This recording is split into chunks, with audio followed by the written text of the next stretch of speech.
Good evening, ladies and gents, and welcome to another Live and Leash sports podcast.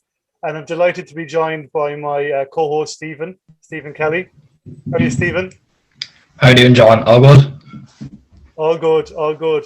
And this evening, the show is all about Shanahoe, both the ladies' football and the camogie. And we've a full panel in tonight, starting with the one and only Mikey Hyland.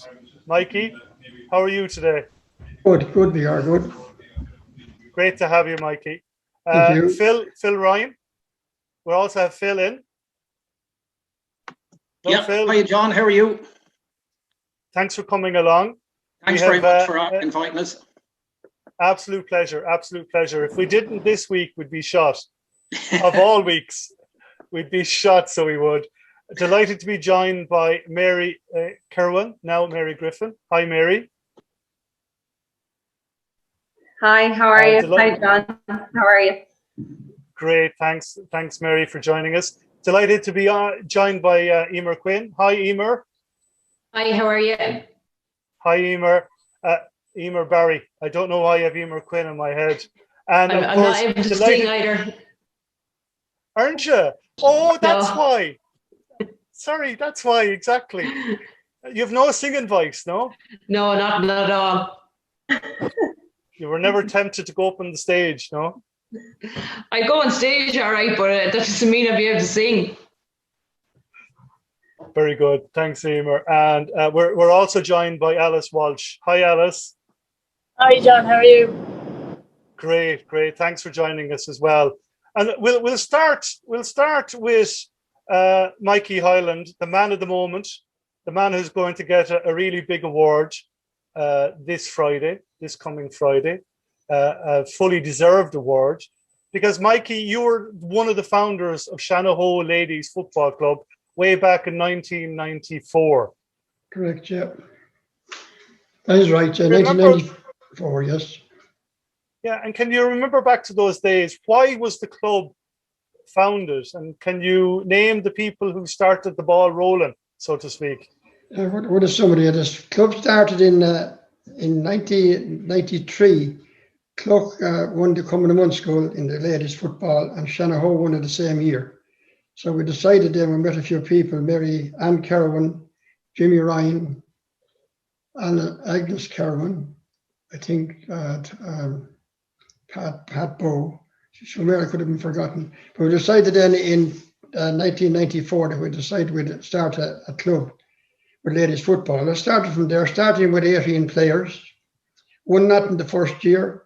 Second year we won under 14. So from there then we took off. We won everything could be won after that. We even got to an All-Ireland in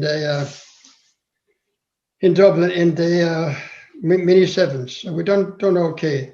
And the All-Ireland I have won goes to Shanahoe Ladies Football as well, because without their help and their support, I wouldn't have won an All-Ireland. And that's it. So it goes to Shanahoe the same as presently we have in football we have three. Mary Kerwin won an All-Ireland in 2001 and took a while to get an All-Star, but she eventually got it. She was entitled to it in 2001, didn't come. We won the mini sevens in 2016.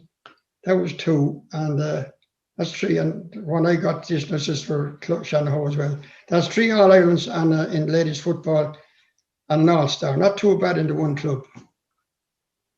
Absolutely. And winning the county senior in 2006, Mikey. 2006 we won the senior, which was Pat Ryan was the trainer at that time. Great team, but we're still back senior now again. So we're looking forward to whatever happens this year. We don't know, but we look forward to a good year again. We have very good players. Had good players, had great players. We're not just counting the ones now. It's the players we had beforehand. We had great players for years and years, down to the years. And some come and some go. And that's sport as it goes along. But only for the club in Shanahoe, we wouldn't have gone anywhere. It's the support of the club as well that counts, and from everybody that's in it, everybody that takes part in the club. But looking forward to a good one. If we have any football at all, we don't know. Hopefully we will, but we have to look after everybody. Whatever about the football, I suppose the people come first. That's all we can do about it. Absolutely. Fingers crossed for football this year. Fingers crossed, correct, yeah. Yeah, well said. You're the ultimate club person, I have to say. I mean, you and people like you are the backbone of clubs up and down the country. So the award this Friday is well deserved. Yeah, thank you. But like I always said, that the club comes first all the time. If you have the club, you won't have county. And how good the county is, you have to have club to have county. But the club comes first, and if you have it's not just the players, it's everybody involved in the club. It's not just me or everybody else. Everybody that takes part in the club are all support and keeping the thing going. And we've had that down through the years in Shanahoe from the time we started. Up to now, we have great support from everybody. Another thing we had as well, which happens in very few clubs, we had great support from the lads in Shanahoe. And presently it's Shanahoe and Colt.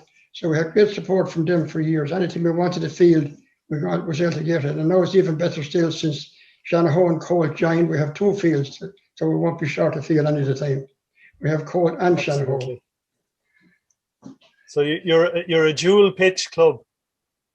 I don't know about that. Like, it's just that it's important that both like, it doesn't happen in every club that they get as much support as we get. We've got it all down through the years, as long as I can remember now. You know, it's good for the club as well. Good for the club. And I'll introduce Phil here now. Phil, like, how healthy is the club? What are the numbers like, and how many teams have you coming through? Thanks very much, John. Our club has been building the last good number of years now, and the numbers of players that we have is increasing every year. Last year, with the pandemic, was challenging for all clubs, but we still managed to field all our teams. The previous year, with the help of Mary and with some others, we had actually introduced an under sixes, which we hadn't had before. And that went really well. But with the pandemic last year, that was just a little bit too far. But we did go with the under 10s up. So our numbers are on the up. We have upwards of 130 girls registered. And I think last year, in terms of junior players, adult players coming back to train who may have been away for a year or two because everybody was at home. So there were huge numbers in the field at training. So we would generally have our juvenile training on a Wednesday night, which is a very busy night down in Shanahoe. And obviously, Mikey is a main fixture there every Wednesday evening, going around to the different corners of the field to check on all of the different age groups and to say hello to them. And all of our players, the girls, coaches, everybody are just have such high regard for Mikey because they just love to see him coming. So yeah, we're in a healthy place, and obviously the success of last year, we had a fantastic win in the intermediate final, and as we were saying there beforehand, it was probably a challenging year up to the semi-final, and then that was just fantastic. Brought momentum into the final, and it gave the whole area a lift. Our other groups, our under 14s, had a brilliant year as well. So there's a great feeling around Shanahoe Ladies Football Club at the minute, and hopefully we can continue that now into 2021. Well said, well said. And your under 14s did well last year, didn't they? Our under 14s won a title as well. They did indeed, yeah, and they'd had a good year the previous year. So we're hopeful for that group coming through as well. We have big numbers at under 14, at under 12, at under 10. So I suppose our challenge is keeping all of those girls in the pitch and keeping them involved and bringing them through to minor and adult football as well. Well said, well said. Keep the teams coming, keep them together. They'll come through, keep them together, keep them together. Thanks, Phil. And now our next guest on the panel needs no introduction. The only Laois person who has ever scored the winning point in an All-Ireland senior football final. Mary Kirwan, now Mary Griffin. Mary, thanks for coming along this evening. You're very welcome. Thanks for having me, John. Thanks for inviting me to tonight. You're very welcome. And I watched you. You were on a podcast with Jackie Cahill and Cora Staunton, reminiscing about 2001. I mean, was the feeling and to win that game with the last, basically the last kick at the game in the last second, I mean, it was an incredible win, such a dramatic win. But was the feeling all that year that you were going to do it? We began that year very, very well. We did so well in the Leinster Championship. We kind of put teams away pretty easily. When you're talking about 2001 now, it's 20 years ago, so it's a long time ago. But I remember we played. Emo had opened up their pitch. Correct me if I'm wrong, and we played actually Mayo during the summer as a just kind of a celebrity game as such or whatever, and that was our first taste for Mayo that year that I remember. But I don't know, the feeling was good, and we had a great bunch of girls. We all trained really, really hard. There was a good connection with us all, a very good trust between us. Goggy was brilliant, you know, and I suppose 20 years on, you kind of really do appreciate what we did have back then. And it's probably only now that you really do appreciate, because it hasn't been, you know, Laois Ladies haven't got to an All-Ireland since then. We were pretty close, but in 2010, but we just didn't get there. But as I said, the feeling was good. We had a great set of players. We had great leaders. And that's so important. We had such a blend of experience and youth. And just on the semi-final, we battled out against Tyrone, which were, you know, a pretty formidable side at the time. And, you know, the likes of Baelish Gormley, and I remember her being over in America, and all the talk was, I wonder, will she be back? And she was back. But look, we seemed to blow them away as well. Now, we knew going into the final it wouldn't be that easy. But like I said, we trained really, really hard. There was even a group of us trained extra hard, and I was one of them. And I won't tell you the name that God had on us. But anyway, as I said, he was a character himself, Lord have mercy on him. But going into the final, I don't think there was any pressure on the likes of myself or Angela Casey or any of the younger players like Trish Fogarty. We had no idea what was going on in the background. It was, you know, I think Goggy took that kind of pressure off all of us. I think I said on that podcast that on the actual final, I played corner forward all that year, and I lined out in full forward, and nobody told me. It was just the last pitch. Yeah. Place on the field that was actually taken. I headed off over to Mark-Helena Lohan. So we knew again that Mayo, they were going for 3 in a row that year. Winning 2 All-Irelands back-to-back was a pretty high achievement at the time as well. The Kerry team did it before them, but it was just the occasion. I think we were prepared and we played well. And we knew there'd be different times in the game where there'd be purple patches for us and for them. And thankfully, you know, towards the end, we got the advantage. It was a brave call by the referee. I don't think all of us really understood the rule at the time. And I suppose the climax of the hooter going off, I think people even in the stand, you know, they were looking at the clock going down, and there was I standing, you know, and I think it was the last second that I kicked the ball. But I think people thought that if I didn't kick it, maybe I'd blown the chance. I don't know, but I think it added to the excitement. And look, it was a historic moment, and I'm delighted I went over the bar. You probably wouldn't have me on today if it didn't. Oh no, we would, because I wouldn't come on. Well, see, Mary, so many great footballers have never won an All-Ireland.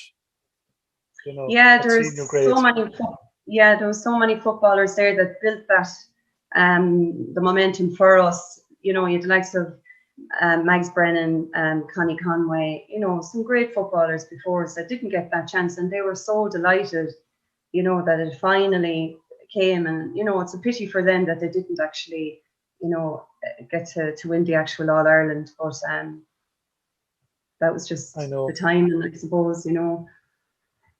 Yes, but in a sense, you were standing on the shoulders of giants, Mary. That team. Yeah, no, like when you look at the leaders that we had, you know, Lulu Carroll, then passed away since. There's so many, Mary Casey, she missed out on playing in the All-Ireland, and she had, like, only for in the Leinster final, we wouldn't have got to an All-Ireland, because she was just fantastic. She would have been a player that I would have looked up to, as I, because I started off when I was 14, I turned 15, in 96, and when you had players like that, she was immense, so she was. And then you had the likes of Sue. Sue scored points off her left boot that you'd be proud of. Anyone would be proud of. She was just fantastic. And that's it. Well, starting midfield. Yeah, Sue Ramsbottom. Yeah, she was unbelievable that day. Yeah. We had great, like Mary Keogh was in corner forward. Just reliable. Great. Kathleen Ryan in midfield. We just had strong players, and we kicked the ball, and we trusted one another that would win that 50-50 ball, and it was up and down. It was that game itself was the first game for TG Gahar to view, and I think it really put ladies football on a platform. Yeah, absolutely. Brought it to a different level, and I'll introduce now the current Laois County goalkeeper, Eimear Barry. And I'm putting you on the spot now, Eimear. Have you seen the new Little video that came out today that leveled the playing field? It's just powerful. It's powerful stuff.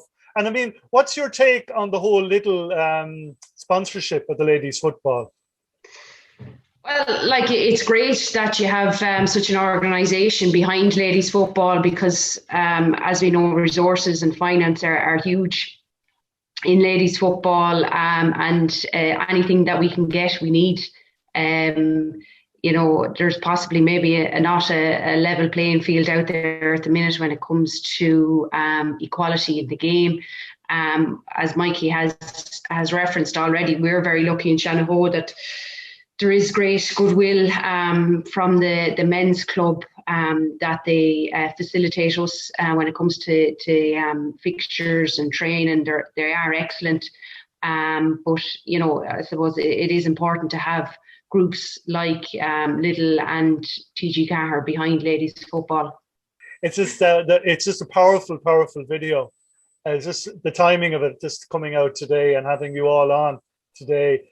And Eimear, I mean, I know in Mary's time, Mayo was the big team, the big rival. At the moment for Laois in intermediate football, would Kildare be a big rival, or who else would you always look out for? I suppose this year Kildare, the way the All-Ireland was drawn, Kildare were possibly the team, but like everybody is very competitive in the intermediate. Clare were in our group this year. We lost to Clare, we bet Kildare, and Kildare bet Clare. So, there is quite an equal footing there. I suppose in Leinster, Westmeath would be quite strong as well. And then Meath went on to win it.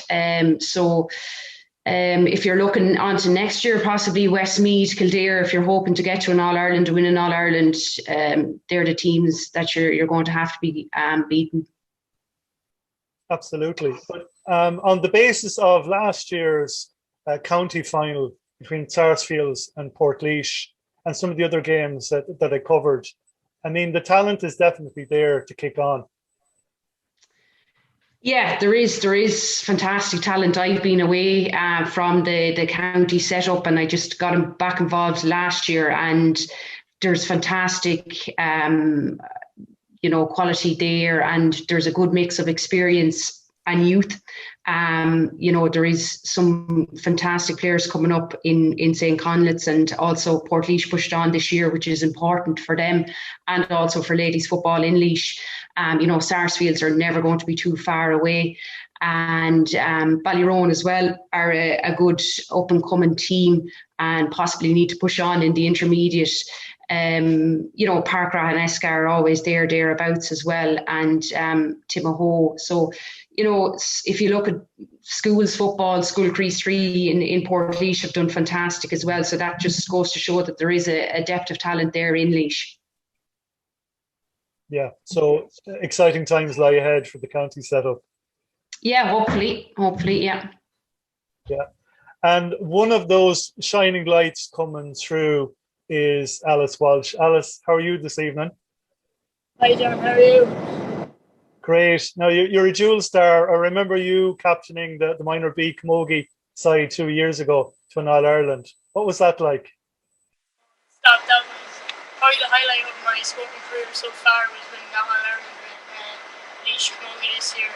We went that whole year without being beaten. I think we drew one match, and now we beat everyone else. It was just a great year for Laois Camogie that year. Yeah. And do you remember the speech you gave? It was powerful. I just remember after we won, I think 10 or 20 people came up to me. I was walking up to the stand saying, Alice, do not curse giving that speech. Do not curse giving that speech. No one had faith in me, and I had to write it out before I went up and everything. I read it word for word. I wasn't going off track, just in case anything did come out. I know, but passion. You have to have that passion. Yeah. And it was a great win. It was a great year for you, Alice. But I remember back around Easter time, 2019, you had to choose between the football and the camogie, and I think two of your teammates were in the same boat, weren't they? There was about three of us there. We had to pick between football or camogie. Look, in realistic times, girls shouldn't have to pick between football and camogie. There's Laois in a big county, like we only have just if you play two sports, it should be given there. They might not be under the same umbrella, but fixtures were given out at the very beginning of the year. Times you see them clash, they should have changed them.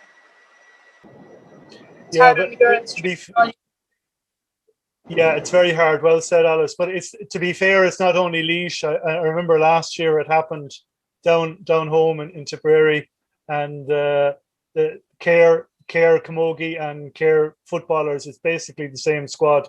They were caught the same weekend as well. It's hopefully this year we'll see the schedules, the match schedules align for both codes. Yeah. Now this year, Alice, what plans have you got for this year? Hoping to get back with Laois Camogie now with Shanahoe football and really try kick on. I missed the county final last year. It's just kicking the tee, and then I missed all the Laois Camogie last year. So it's just kind of put the shoulder to the wheel and show people that I didn't go back. But yeah, we're ready to push forward and we're ready to give our best shot this year. Yeah. Now I have to say, and I don't want to embarrass you, but you were immense in the semi-final against Ballyrowan. I think there was such a build-up to that match, and Ballyrowan would be our local rival, so I think everyone was just geared up for that. The training session before that, I think head was just down. Timmy gave us a talk before it, and from there, I usually be a bit of a messer at training, but head down. There was no messing at that training. There was no messing before it. It was just, and we didn't really start that off that well, but I think someone just had to get everyone going, and even just pint over bar for us. I think we just got going. I think Mary scored the first pint, and look, we kicked off from there. Yeah, because I was looking, I covered the game, and I was looking at my match report before coming on this evening, and the first 10 minutes, Ballyrowan were dominating, and you came back into it, and then Ballyrowan scored a goal just before half time against the run of play, to be fair. And I thought, I was just curious to see how Shanahoe would respond, but you were amazing in the second half. Great team effort. Time to have time. Yeah, it was the 25 girls or 30 girls, whoever we had, wasn't just 15 on the pitch. And his sub came on, made a massive difference. I think Paige Hyland came on. She came on for me, or she came on before me, and she scored a goal. Like, without that, we wouldn't have been. It wouldn't have been the same game. Yeah, and of course there was no justice for you because having to go off with the hand injury, it was tough on you. Yeah, I remember the linesman came up to me. That back in place for you. I go to some more now. I get seen, but I was hoping to stay there to the rest of the match. But finger was in a U, so I had to go. You had to go. You had to go. Well, you were amazing that day. You really got the team over the line there. And now is the perfect chance to have Stephen. Stephen, do you want to ask the ladies and gents any questions there? Yeah, no worries at all. I was just wondering, I was going to ask Phil a question first, if that's okay. I was just, Stephen, yeah, I was just wondering, like, how do you think they could be promoted, like the football could be promoted in Laois, say, like the smaller counties? Is there any kind of ingredient that could be put there to kind of improve the promotion of the game a bit more? That's a good question, Stephen, and obviously it's a big issue for probably a lot of counties, is promoting the game. And I suppose for us in Shanahoe, we've certainly focused in the last few years in bringing in young players into our juvenile, and our challenge is keeping them there. As John mentioned earlier, the Big Little announcement today is going to help things definitely. And obviously TG Cahir over the years have been fantastic as well. But it is something that we do need to concentrate on more. We need to get more girls out playing. We need to get more matches for them. And there are challenges there. Alice mentioned a moment ago, there's challenges for girls who want to play camogie and football. And we have to meet those challenges and make those things possible. But certainly promotion is a big thing. There's been great senior matches in Laois club matches and intermediate matches, and getting people to see those games, getting more coverage of them will definitely help too. But certainly we do need to promote the game more, and bringing our juvenile players through and making it more attractive for them to wear, first of all, their club jersey, but then their county jersey, like the three girls here are doing and have done with such distinction. It has to be a goal that they all have, that they will play for Laois at some stage, or it's achievable, and make it a goal that they all share in. But we definitely do need to promote the games more. Maybe in schools have a role to play there as well. Certainly every year we visit all of our feeder schools and try to get as many girls involved as possible. But promoting all the activities in the county and the county matches, definitely. Very good. I was also just wondering your thoughts on it's kind of an issue that's kind of come a bit, like, even over the last year, about like the funding with like the likes of the Ladies Gaelic Football Association and like the Camogie Association. So I was kind of wondering, like, what would your view be of if they joined up under the GA? Do you think that would be a good thing, or what would the pros and cons of that be, do you think?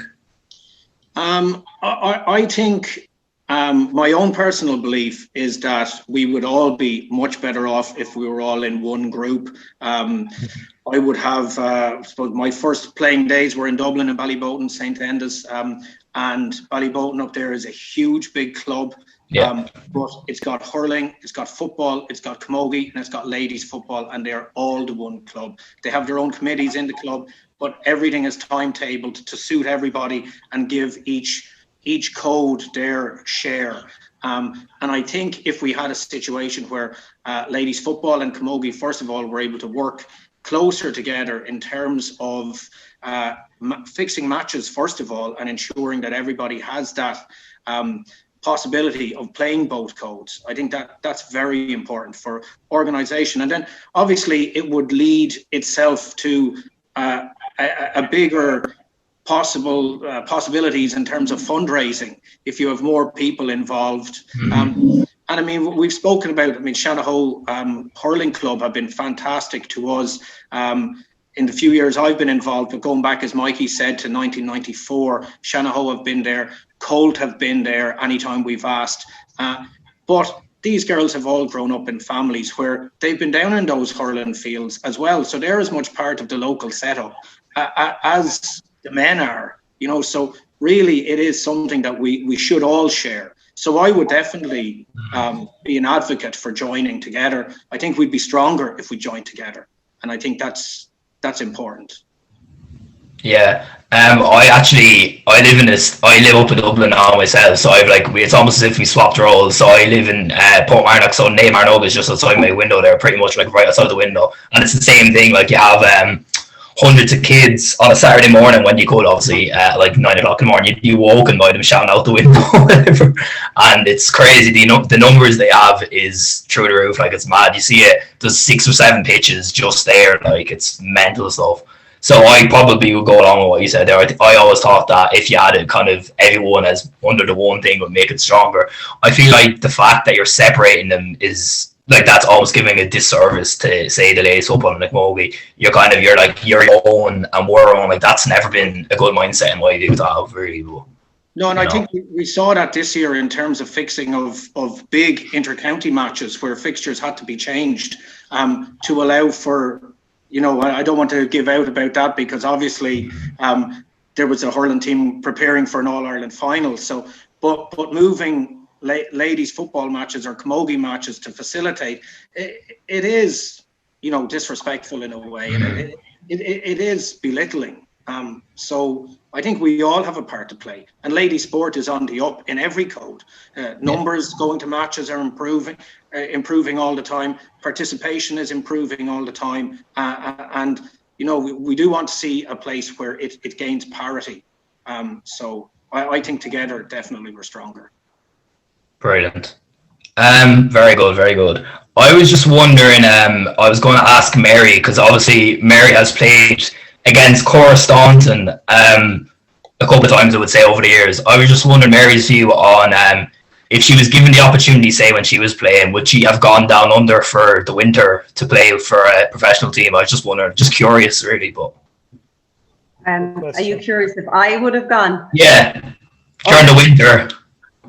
I suppose, I'm very much a home bird, but besides all that, I remember in 2004, I got picked to go on an all-star tour to New York, and just in St. Pat's at the time. And it came down, I was kind of under a little bit of pressure, and it came down to, with the stint, I'm not sure of the month that we went in, but it coincided with our teaching practice. And it was a lady actually in the office in St. Pat's said, "Oh my goodness, you have to go, you would regret it."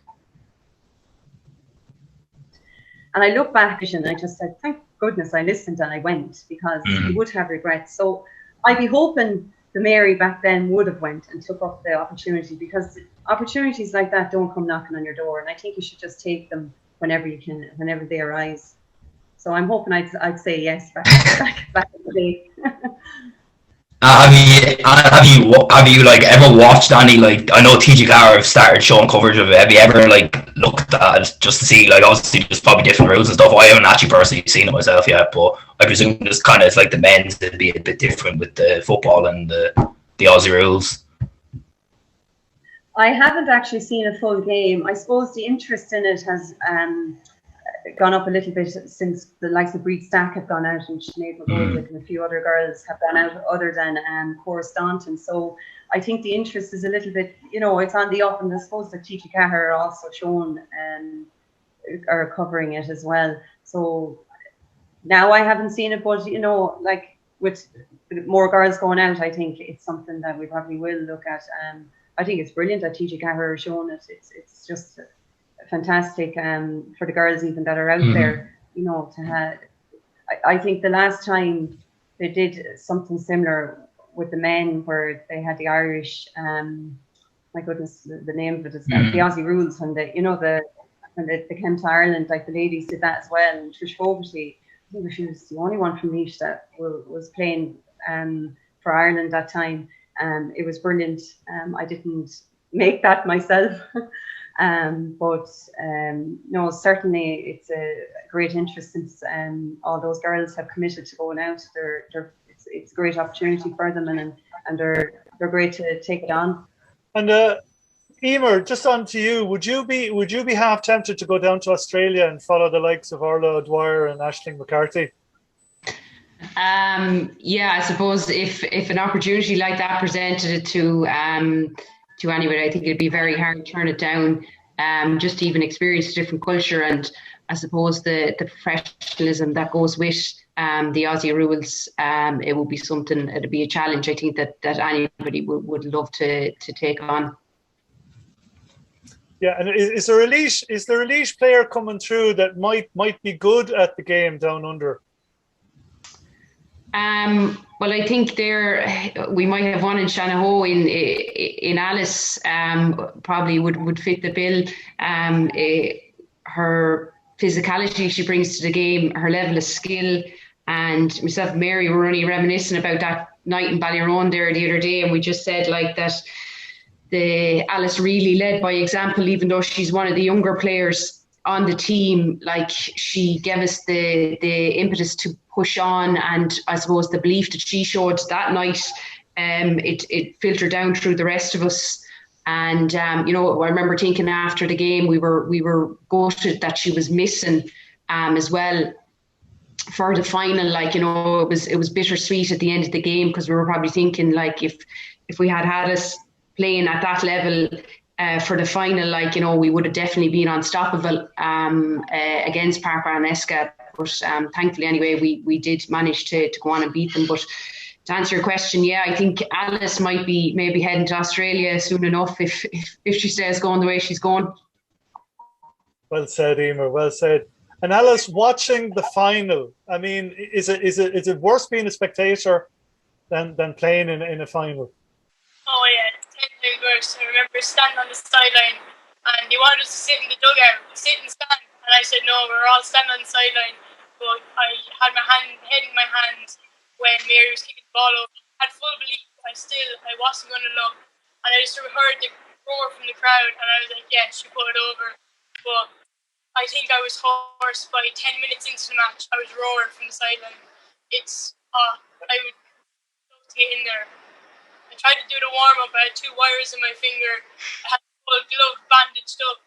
But I was looking at Timmy like, if you want me to go in, I'll go in. But I said it would have been health and safety reasons would have stopped me there. Yeah. You're just incredible spirit, Alice. But like, how's the finger now? It's going back to the doctor on Wednesday, and we'll see what way it goes. It's still a bit crooked, so they think it could still be broken, but I don't know. We'll see. Okay, now be honest, Alice, with me now. With 10 minutes to go against Park Rathneska, did you think the game was gone? Because most of the crowd did. No? Oh, no one had belief, but that's what you need. The only people you need to believe in the last 10 minutes are the girls on the pitch and the girls on the sideline. We were roaring, and the girls just had a fire in their bellies. You could see it. You could see it. And Mary missed a free just in the first half in the same position, but she knew, we all knew that wouldn't affect her in the very, very last kick of the ball. But it was literally I wasn't watching 2001 All-Ireland. I was being christened that day, but it was like they were watching the 2001 All-Ireland all over again. Like, we knew she had it in her. Yeah, just an immense talent, and you're very lucky in the club to have a player of her ability and caliber. But Alice, now I don't want to put you on the spot, but I mean, it's out of your hands. I mean, you could be selected for county teams, you might not be, but I mean, at the top level now, I'm thinking of you, and there's a couple of players around the county that could play county football and camogie. Has it crossed your head that you might want to try it and see if it's feasible? I was doing it for coming up to leaving. I was training with Laois camogie and football. I was out 7 nights a week, and look, I loved it. I love training. I love the girls. I just love it. It's easy to get away. It's keeping you fit. Like, if it came up again, I'd definitely do it 100%. I'd go 100%. Yeah, well, I could see it happen now. It's a huge commitment, but if your display again, I have to go back to that display. The viewers are probably thinking, why is John still talking about this bloody semi-final? It's just your display was just amazing. But Alice, while I have you on the hot seat there, I mean, what your toughest opponent inside Laois in football or camogie? Who would that be? Top opponent, I'd probably say Clora Tynan in camogie. Jesus Christ, She's some camogie player. I remember I was watching again from the sideline this year against Kerry. She stood up. I think they were down by 12 points, and she was just popping balls over the bar, left, right, and centre. Even the All Ireland against Limerick, the first one, she had the free to win the game, but look, she put wide. But when it came around to that second All Ireland, she put that out of her mind, and she would just play. She was on fire. You know, when a high ball goes down her side, in her hand, she's gone back up the field with it. Yeah. I mean, the display against Kerry, I mean, they were gone, they were dead, they were buried, and to come back and to force extra time, just incredible, huge. Yeah, huge display. Extra time. Huge. They knew they had it by extra time. They just wanted extra time because they knew, like, it's only the girls that need to believe in them last few minutes, and they did. So they pulled it out of the bag. Yeah. Now, and Phil, just switching over to you again. I don't want you to put you under pressure, but like with the 30th anniversary of the club coming up, I mean, is it feasible? You're just back in the senior ranks. Is it feasible to think in terms of another county title, or do you have a way to go before you get there? Well, I suppose nobody knows what 2021 is going to bring in terms of football yet. We have a lot of improving to do. Last year was a great year for us, and we put in some fantastic displays, particularly as we heard there when the chips were down. The previous year in senior wasn't so great, but we've got excellent footballers. We've got a great blend of more experienced players. I won't talk about ages or anything like that, and young players coming through. So I mean, I do believe our future is bright, and I believe we do need to set our sights on that senior title again. We mentioned 2006. That's a long time ago. So it is something that I think is a realistic prospect. We'll definitely be going for it this year, but hopefully we'd like to achieve that this year or in the coming years. The club is growing, and there's a great positivity around the place. And obviously all the different things that add to that positivity. We're here to talk about Mikey tonight, I suppose, and that's fantastic. Like Mary, the profile Mary's given to our club as well is just brilliant. So I mean, there's so many positives there. So we really want to build on those. And yeah, I do believe we can win another senior in the not so distant future. And I think we'll build on our success from last year this year. We have a great panel of players. We have a great management team there. So I do believe our future is bright. And over to you, Mikey. You've seen your daughters line out for the club, and now your granddaughters line out for the club. How proud does that make you feel? It's great to see them playing football. I said before, I enjoyed it all my lifetime since I started with Shanahoe, and it's great to see the second generation coming on to it. It's great to see that. And just like tonight, they're looking after me here tonight. And I have a few people I want to thank. Lulu Carroll and Griffin for putting me forward for that award, because only for her I don't think I'd stand a hope. But thanks very much, Mary. I also want to thank my own wife, Nora, looking after me, keeping me on the straight and narrow, wondering where I was gone, and for washing all the jerseys, and my family as well, and my two grandkids here not too far away from me to keep me straight as well. So that's about it. But it's great to be able to take part and be able to keep. I'll stay for a few more years anyway, I hope. I'll stay going until I fail and then I'll stop. That's it. Well, you need to see your great grandchildren line out for the club, Mikey. Maybe, you'd never know. If God's good to me, you'd never know. You'd never know, it's right, yeah. But I want to thank whoever's looking at the Lulu Carroll, the Lulu Carroll trophy. That's a marvellous trophy to win. I knew Lulu Carroll very well because I was on the sideline with her and had great crack with her often after 4 matches and after them. Another great player from Shanahoe was Mary Lawler. The two great Laois players as well. They were outstanding. They were in the All-Ireland panel that won that time. But the Laois All-Ireland final, I can always remember that day the hooter went and the whistler went at the one time. Clora Staunton came down and picked the ball a couple of inches inside the line, inside the 21. And there was fair pressure on Mary, but fair play to her. She put it where we wanted it over the bar. That won the All-Ireland in 2006. Great achievement. Great achievement. Huge Right. achievement. Huge achievement. Huge achievement. And like, apart from the wins and apart from the All-Star Awards, Mikey, in your almost 30 years now with the club, like, what has given you the most joy being involved in the club and being involved in ladies football? I suppose every time I go to the field, that's about exciting. It's not just winning matches is great, losing matches is part of it. I had a bus for years on the road, and we used to all travel in the bus, and our favourite songs was "We're Going to Win," and the favourite ones coming back was "Simply the Best." Simply the best. And whether we won or lost, we still sang coming back in the bus. That was part of it. Like, it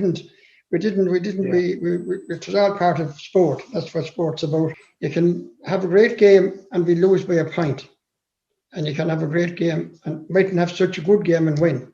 That's my part about it. But I think it's a great attitude among players to be able to get out and enjoy the game.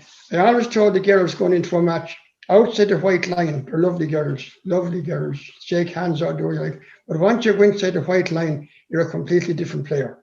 You're a different girl altogether. You give it 100%, you go as far as you can without getting the line, and that's about all part of it. But you have to give it your best. You won't win unless you give it your best. That's my answer. 100%. Absolutely. And the club showed that spirit last year. They silenced a lot of doubters last year, Mikey. Yeah. It was a super win. Yeah, super win the last day. Again, Ballerone was a great win as well. But to win the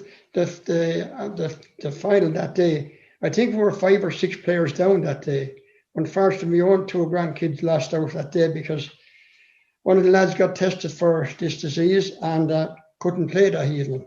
And the word came in that evening at 9 o'clock when the match was over. But it came out there, the girls, the 15 girls that played came out with nothing else in their mind, only to win.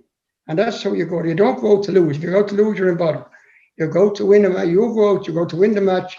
And if you do, that's great work. If you don't, come back and go again.